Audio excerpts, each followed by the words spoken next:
ମାନେ ଆଜି ଆମେ ଆମ ଇତିହାସର ସେକେଣ୍ଡ ଚାପ୍ଟର ପ୍ରଥମ ବିଶ୍ୱଯୁଦ୍ଧ କାରଣ ଓ ତାହାର ଫଳାଫଳର ଅଭ୍ୟାସ ପ୍ରଶ୍ନପତ୍ର କରିବା। ତାହେଲେ କରେ ଆମକୁ ପିଲାମାନେ ଦେଇଛି ଲଙ୍ଗ କୋଶ୍ଚିନ୍ ଆମର ପ୍ରଥମ ବିଶ୍ୱଯୁଦ୍ଧର ପ୍ରମୁଖ କାରଣ ହୋଇଥିବା କୂଟନୈତିକ ଚୁକ୍ତିଗୁଡ଼ିକ ଉଲ୍ଲେଖ କର। ପିଲାମାନେ 1882 ମସିହାରେ ଅଷ୍ଟ୍ରିଆ ଇଟାଲୀ ଜର୍ମାନୀ ମଧ୍ୟରେ ଏକ ତ୍ରିଶକ୍ତି ମେଣ୍ଟ ସ୍ୱାକ୍ଷରିତ ପାଇଁ ଇନ୍ଧନ ଯୋଗାଇଥିଲା। 1894 ମସିହାରେ ରୁଷିଆ ଓ ଫ୍ରାନ୍ସ ମଧ୍ୟରେ ଏକ ପ୍ରତିରକ୍ଷାତ୍ମକ ସାମରିକ ଚୁକ୍ତି ସ୍ୱାକ୍ଷରିତ ହୋଇଥିଲା। ଜର୍ମାନୀର କାଇଜର ଦ୍ୱିତୀୟ ୱିଲିୟମ୍ସ ଆକ୍ରମଣାତ୍ମକ ନୀତି ଯୋଗୁଁ ଇଂଲଣ୍ଡ 1902 ମସିହାରେ ଜାପାନ ସହିତ, 1904 ମସିହାରେ ଫ୍ରାନ୍ସ ସହିତ, 1907 ମସିହାରେ ରୁଷିଆ ସହିତ ଚୁକ୍ତି ସ୍ୱାକ୍ଷର କଲା। ଏହି ପରିପ୍ରେକ୍ଷୀରେ ଇଂଲଣ୍ଡ, ରୁଷିଆ, ଫ୍ରାନ୍ସ ମଧ୍ୟରେ ତ୍ରିମିତ୍ର ପକ୍ଷ ଗଠିତ ହେଲା। ଏହିଭଳି ଭାବରେ ଦୁଇ ପରସ୍ପର ବିରୋଧୀ ଗୋଷ୍ଠୀ ତ୍ରିଶକ୍ତି ମେଣ୍ଟ ଓ ତ୍ରିମିତ୍ର ପକ୍ଷ ମଧ୍ୟରେ ଶତ୍ରୁତା ବୃଦ୍ଧି ପାଇବାକୁ ଲାଗିଲା, ଯାହାକି ବିଶ୍ୱଯୁଦ୍ଧର ଏକ ପ୍ରମୁଖ କାରଣ ଥିଲା। ଖରେ ଆମକୁ ଦେଇଛି ପ୍ରଥମ ବିଶ୍ୱଯୁଦ୍ଧର ଆସନ୍ନ କାରଣ ବର୍ଣ୍ଣନା କର। ଏକ ସ୍ଥାନୀୟ ଘଟଣାକୁ କେନ୍ଦ୍ର କରି ପ୍ରଥମ ବିଶ୍ୱଯୁଦ୍ଧର ସୂତ୍ରପାତ ହୋଇଥିଲା ସେହି ଘଟଣା ଦେଖିବା ଆମେ। ପିଲାମାନେ 1914 ମସିହା ଜୁନ 28 ତାରିଖରେ ଅଷ୍ଟ୍ରିଆ ସମ୍ରାଟଙ୍କ ପୁତୁରା ତଥା ଅଷ୍ଟ୍ରିଆ ରାଜଗାଦୀର ଉତ୍ତରାଧିକାରୀ ଆର୍କେଷ୍ଟ୍ରାଗ ଫ୍ରାନ୍ସିସ୍ ଫର୍ଜିନାଣ୍ଡ ଏବଂ ତାଙ୍କର ପତ୍ନୀ ସୋଫିଆଙ୍କୁ ବୋସ୍ନିଆରେ ରାଜଧାନୀ ସଭାରେ ହତ୍ୟା କରାଗଲା। ବୁଝିହେଲା, ଏଇଟା ଭୁଲ ଲେଖା ହେଇଛି। ଯଦିଓ ଏହି ହତ୍ୟାକାଣ୍ଡ ଅଷ୍ଟ୍ରିଆ ମାଟିରେ ହେଇଥିଲା, କିନ୍ତୁ ହତ୍ୟାକାରୀ ସର୍ବଜାତିର ଏବଂ ସର୍ବିୟ ଗୁପ୍ତ ସଂଗଠନ ବ୍ଲାକ୍ ହ୍ୟାଣ୍ଡ ସହିତ ସମ୍ପୃକ୍ତ ଥିବାରୁ ସର୍ବିଆ ଦେଶକୁ ଏଥିପାଇଁ ଦାୟୀ କରାଗଲା। 1914 ମସିହା ଜୁଲାଇ 23 ତାରିଖ ଦିନ ଅଷ୍ଟ୍ରିଆ 10ଟି ସର୍ବସମ୍ବଳିତ ଏକ ଚରମପତ୍ର 48 ଘଣ୍ଟା ମଧ୍ୟରେ ଗ୍ରହଣ କରିବାକୁ ସର୍ବିଆ ନିକଟକୁ ପଠାଇଲା। ସର୍ବିଆ ଉକ୍ତ ସର୍ବଗୁଡ଼ିକ ପ୍ରତ୍ୟାଖ୍ୟାନ କରିବା ଫଳରେ ଅଷ୍ଟ୍ରିଆ ହଙ୍ଗେରୀ 1914 ଜୁଲାଇ 28 ତାରିଖରେ ସର୍ବିଆ ବିରୁଦ୍ଧରେ ଯୁଦ୍ଧ ଘୋଷଣା କରିଥିଲା। ଗରେ ପ୍ରଥମ ବିଶ୍ୱଯୁଦ୍ଧ ଫଳରେ ରାଷ୍ଟ୍ରମାନଙ୍କର ଅର୍ଥନୀତି କିଭଳି ଭାବରେ ବିପର୍ଯ୍ୟସ୍ତ ହୋଇଥିଲା। ତାହେଲେ ପିଲାମାନେ ଅର୍ଥନୈତିକ ବିକାଶର ବାଧା, ଯୁଦ୍ଧରତ ରାଷ୍ଟ୍ରଗୁଡ଼ିକ ସରକାରଙ୍କ ସମସ୍ତ ଟଙ୍କା ଯୁଦ୍ଧରେ ଖଟାଇଥିବାରୁ ସେ ରାଷ୍ଟ୍ରଗୁଡ଼ିକରେ ଶିଳ୍ପ, ବ୍ୟବସାୟ, କୃଷି ଓ ବାଣିଜ୍ୟ ବିକାଶରେ ବାଧା ସୃଷ୍ଟି ହେଲା।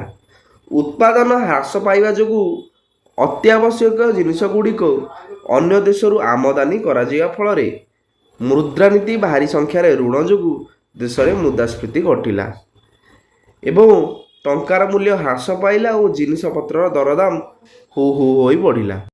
ଟିକସର ବୋଝ, ଆର୍ଥିକ ଆବଶ୍ୟକତାକୁ ପୂରଣ କରିବା ପାଇଁ ସରକାର ଦେଶରେ ବିଭିନ୍ନ ପ୍ରକାର ଟିକସ ବସାଇଲେ, ଯାହାଦ୍ୱାରା ଦୁଷ୍ଟ ଆର୍ଥିକ ଅବସ୍ଥା ପୀଡ଼ିତ ଲୋକଙ୍କ ଉପରେ ଏହା ବୋଝ ଉପରେ ନଳିତା ପିଡ଼ା ପରି ଲାଗିଲା। ଘରେ ପ୍ରଥମ ବିଶ୍ୱଯୁଦ୍ଧ ପରେ କି ପ୍ରକାର ସାମାଜିକ ପରିବର୍ତ୍ତନ ଘଟିଥିଲା। ପିଲାମାନେ ପ୍ରଥମ ବିଶ୍ୱଯୁଦ୍ଧ ଫଳରେ ବିଭିନ୍ନ ଦେଶରେ ସଂଘଟିତ ସାମାଜିକ ପରିବର୍ତ୍ତନ ମଧ୍ୟରୁ କେତେକ ଗଠନମୂଳକ ହୋଇଥିବା ବେଳେ ଅନ୍ୟ କେତେକ ହାନିକାରକ ଓ ନକାରାତ୍ମକ ହୋଇଥିଲା। ସେଗୁଡ଼ିକ ଆମେ ବର୍ଣ୍ଣନା କରିବା। ମହିଳାମାନଙ୍କ ଜୀବନରେ ପ୍ରଥମେ ପରିବର୍ତ୍ତନ ଆସିଥିଲା। ଯୁଦ୍ଧ କ୍ଷେତ୍ରରେ ଆବଶ୍ୟକ ହେଉଥିବା ସୈନ୍ୟଙ୍କ ସ୍ଥାନ ପୂରଣ, ଉକ୍ତ ଚାକିରିଗୁଡ଼ିକରେ ଉପୁଜିଥିବା ଖାଲି ସ୍ଥାନଗୁଡ଼ିକ ମହିଳାମାନଙ୍କ ଦ୍ୱାରା ପୂରଣ ହେଲା ଏବଂ ସେମାନେ ବର୍ଷଗତ ତିକ୍ତତା ଦୂରୀକରଣ, ଯୁଦ୍ଧରେ ଜାତି, ଧର୍ମ, ବର୍ଣ୍ଣ ନିର୍ବିଶେଷରେ ପ୍ରାୟ ସମସ୍ତ ଦେଶର ବିଭିନ୍ନ ଜାତି ଓ ବର୍ଷର ଲୋକମାନେ ସକ୍ରିୟ ଭାଗ ନେବା ଦ୍ୱାରା ସେମାନଙ୍କ ମଧ୍ୟରେ ଥିବା ଜାତିଗତ ବିଦ୍ୱେଷ ଓ ବର୍ଷଗତ ତିକ୍ତତା ମଧ୍ୟ ହ୍ରାସ ପାଇଲା। ଶ୍ରମିକ ଶ୍ରେଣୀରେ ପୁନରୁତ୍ଥାନ, ଶ୍ରମିକମାନେ ଯୁଦ୍ଧ ସମୟରେ ବହୁ ଅସ୍ତ୍ରଶସ୍ତ୍ର ଓ ଯୁଦ୍ଧ ସାମଗ୍ରୀ ଉତ୍ପାଦନରେ ଅଂଶଗ୍ରହଣ କରି ସେମାନଙ୍କ ପାଇଁ ଦେଶ ରାଜନୀତିରେ ଏକ ବିଶିଷ୍ଟ ସ୍ଥାନ ଅଧିକାର କରିଥିଲେ। ଶିକ୍ଷାର ପ୍ରଗତିରେ ଶୀଳତା, ପ୍ରଥମ ବିଶ୍ୱଯୁଦ୍ଧର ଏକ ନକାରାତ୍ମକ ପରିଣାମ ସ୍ୱରୂପ ଦେଶଗୁଡ଼ିକରେ ଶିକ୍ଷାର ପ୍ରଗତି ଶିଥିଳ ହୋଇଯାଇଥିଲା। ହେଲା, ଏଇଭଳି ଭାବରେ ଆମର ପ୍ରଥମ ବିଶ୍ୱଯୁଦ୍ଧର ଫଳାଫଳ ଦେଖାଯାଇଥିଲା। ତାପରେ ଆମେ 2 ମାର୍କିଆ କରିବା। ହେଲା, 20ଟି ଶବ୍ଦ ଭିତରେ ଲେଖିବା। ଫ୍ରାଙ୍କଫର୍ଟ ସନ୍ଧି ଅନୁଯାୟୀ ଫ୍ରାନ୍ସ କେଉଁ 2ଟି ପ୍ରଦେଶ ଜର୍ମାନୀକୁ ହସ୍ତାନ୍ତର କରିଥିଲେ? ହେଲା, ଆଲସେସ୍ ଓ ଲରେନ୍ ଜର୍ମାନୀକୁ ହସ୍ତାନ୍ତର କରିଥିଲେ। ବୁଝିହେଲା। କ ଏଇଟା ପିଲାମାନେ ଖ ଘ ଭୁଲ ଲେଖାଯାଇଛି ହେଲା ଖ। ପ୍ରଥମ ବିଶ୍ୱଯୁଦ୍ଧ ପରେ କି ପ୍ରକାର ସାମାଜିକ ପରିବର୍ତ୍ତନ ଘଟିଥିଲା? ଆମେ ଲେଖିଲେ କେତେକ ଗଠନମୂଳକ ହୋଇଥିବା ବେଳେ ସାମାଜିକ ପରିବର୍ତ୍ତନ କେତେକ ହାନିକାରକ ଓ ନକାରାତ୍ମକ ହୋଇଥିଲା। ସେଗୁଡ଼ିକ ଆମେ ଅଲରେଡ଼ି ବର୍ଣ୍ଣନା କରିଦେଇଛେ, କିଛି ଦରକାର ନାହିଁ, ଏତିକି ଲେଖ ହେଲା। ଏଇଟା କ'ଣ ଖଟା ଉପରେ ଦେଲା ନା କ'ଣ? ଖଟା ଏଠି ଦେଲା। ହଉ ଦେଖିବ କୋଶ୍ଚିନ୍ ଦେଖିବ କେଉଁଟା କେଉଁଠି ଅଛି। 1894 ମସିହାରେ କେଉଁ ଦୁଇଟି ଦେଶ ଏକ ସାମରିକ ଚୁକ୍ତି ସ୍ୱାକ୍ଷରିତ କଲା? ରୁଷିଆ ଓ ଫ୍ରାନ୍ସ। ବୁଝି ହେଉଛି ତ? ହେଲେ ଖ ନୁହଁ ଘ କୋଶ୍ଚିନ୍ ଠିକ୍ ଥିଲା ହେଲା, ସେଇଟା ପ୍ରଥମେ ଦେଇଦେଇଛି। ଉଗ୍ର ଜାତୀୟତାବାଦର ବିକାଶ ଫଳରେ ବିଭିନ୍ନ ଦେଶରେ ଚିନ୍ତାଧାରାର କି ପରିବର୍ତ୍ତନ ପରିଲକ୍ଷିତ ହୋଇଛି? ଉଗ୍ର ଜାତୀୟତାବାଦର ବିକାଶ ଫଳରେ ଦେଶଗୁଡ଼ିକ କେବଳ ନିଜ ଦେଶକୁ ଭଲ ପାଇଲେ ଏବଂ ନିଜ ଦେଶର ସ୍ୱାର୍ଥ ସାଧନ ପାଇଁ ଚିନ୍ତା କଲେ। ଫଳରେ ସେମାନଙ୍କ ମଧ୍ୟରେ ପଡ଼ୋଶୀ ଦେଶର ନାଗରିକଙ୍କ ପ୍ରତି ଈର୍ଷା, ବିଦ୍ୱେଷ ଓ ପ୍ରତିଦ୍ୱନ୍ଦ୍ୱିତାମୂଳକ ମନୋଭାବ ଜାଗ୍ରତ ହେଲା। ପ୍ରତ୍ୟେକ ବୃହତ ରାଷ୍ଟ୍ର ନିଜକୁ ଅନ୍ୟମାନଙ୍କ ଅପେକ୍ଷା ଉତ୍କୃଷ୍ଟ ବୋଲି ମନେ କଲେ। ରେ ଜର୍ମାନୀ କାହିଁକି ତୁର୍କୀ ସହିତ ମିତ୍ରତା ସ୍ଥାପନ ପାଇଁ ଆଗ୍ରହୀ ହେଲା? ତୁର୍କୀର ଆଭ୍ୟନ୍ତରୀଣ ବ୍ୟାପାର ପ୍ରତି ଇଂଲଣ୍ଡର ପ୍ରବଳ ଉଦାସୀନତା ଓ ବିତୃଷ୍ଣାର ସୁଯୋଗ ନେଇ ଜର୍ମାନୀ ତୁର୍କୀ ସହିତ ମିତ୍ରତା ସ୍ଥାପନ ପାଇଁ ଆଗ୍ରହୀ ହେଲା। ରେ ଫ୍ରାନ୍ସ ବ୍ୟତୀତ ସ୍ପେନ୍, ଜର୍ମାନୀ ଓ ଇଟାଲୀ କାହିଁକି ମୋର ଅଧିକାର କରିବାକୁ ବ୍ୟଗ୍ର ହେଲେ?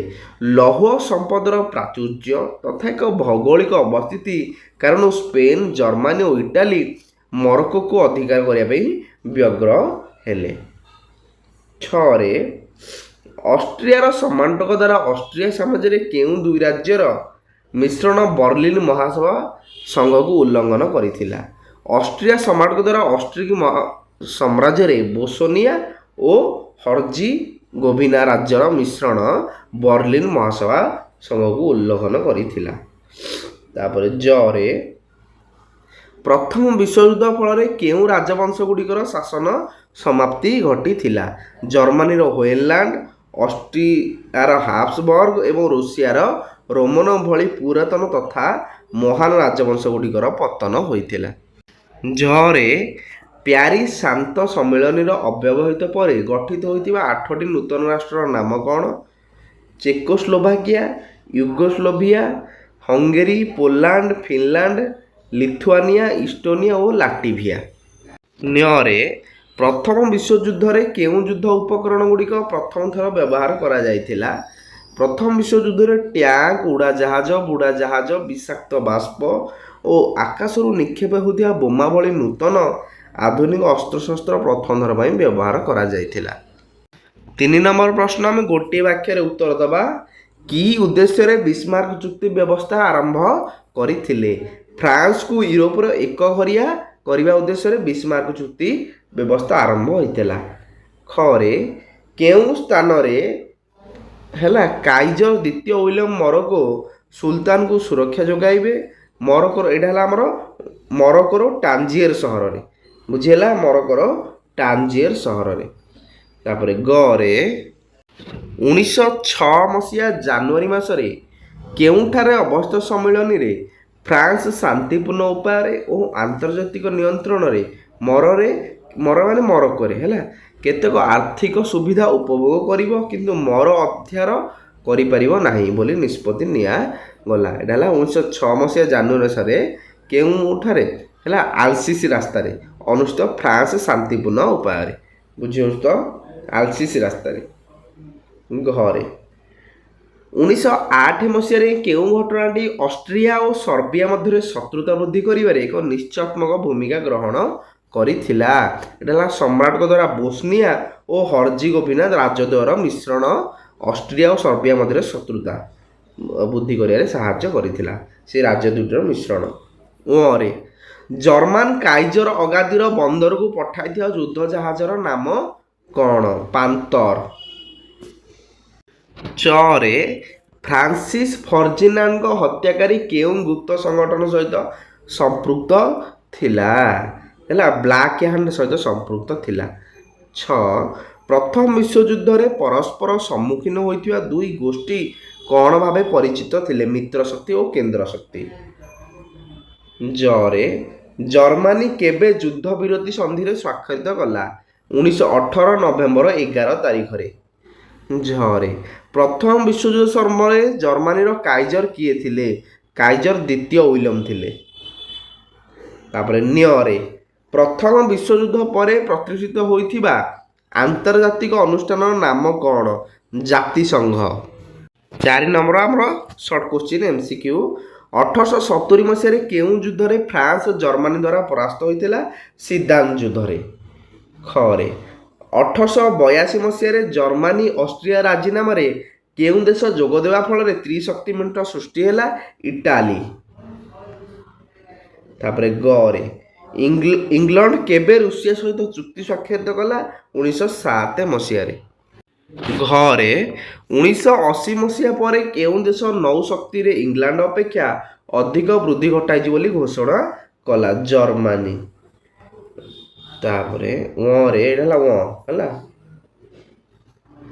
1899 ଓ 1907 ମସିହାରେ କେଉଁଠାରେ ଅନୁଷ୍ଠିତ ହୋଇଥିବା ସମ୍ମିଳନୀ ଗୁଡ଼ିକରେ ଯୁଦ୍ଧ ନିବାରଣ ପାଇଁ ଆଇନ ପ୍ରଣୟନ ହେଲା? ହେଗ୍ ଠାରେ। ଆର୍କଷ୍ଟ୍ରୋକ୍ ଫ୍ରାନ୍ସିସ୍ ଫର୍ଜିନାଣ୍ଡ ଓ ତାଙ୍କ ପତ୍ନୀ ସୋଫିଆଙ୍କୁ କେଉଁ ଅଞ୍ଚଳରେ ହତ୍ୟା କରାଯାଇଥିଲା? ବୋସ୍ନିଆ ଅଞ୍ଚଳରେ ହତ୍ୟା କରାଯାଇଥିଲା। ଏଠି ଠିକ୍ ଅଛି। କେଉଁ ତାରିଖରେ ଅଷ୍ଟ୍ରିଆ ସର୍ବିଆ ଉପରେ ଆକ୍ରମଣ କରି ସର୍ବିଆ ବିରୁଦ୍ଧରେ ଯୁଦ୍ଧ ଘୋଷଣା କଲା? 1914 ଜୁଲାଇ 28ରେ। ଜରେ ଯୁକ୍ତରାଷ୍ଟ୍ର ଆମେରିକା କେବେ ପ୍ରଥମ ବିଶ୍ୱଯୁଦ୍ଧରେ ଜଡ଼ିତ ହେଲା? 1917 ମସିହାରେ। ଝରେ ପ୍ୟାରିସ୍ ଶାନ୍ତ ସମ୍ମିଳନୀରେ କିଏ 14 ଶ୍ରୁତି କାର୍ଯ୍ୟକ୍ରମ ଉପସ୍ଥାପନ କରିଥିଲେ? Woodrow Wilson. ନ୍ୟରେ ପ୍ରଥମ ବିଶ୍ୱଯୁଦ୍ଧ ପରେ ରାଷ୍ଟ୍ରମାନଙ୍କୁ କାହିଁକି ବହୁ ପରିମାଣରେ କାଗଜ ଟଙ୍କା ପ୍ରଚଳନ କରିବାକୁ ପଡ଼ିଥିଲା? ଭାରି ସଂଖ୍ୟାର ଋଣ ଯୋଗୁଁ। ବୁଝିଲା ତ? ଧନ୍ୟବାଦ ପିଲାମାନେ, ବିଷୟଟି ଅଭ୍ୟାସ ଆମର ସରିଲା।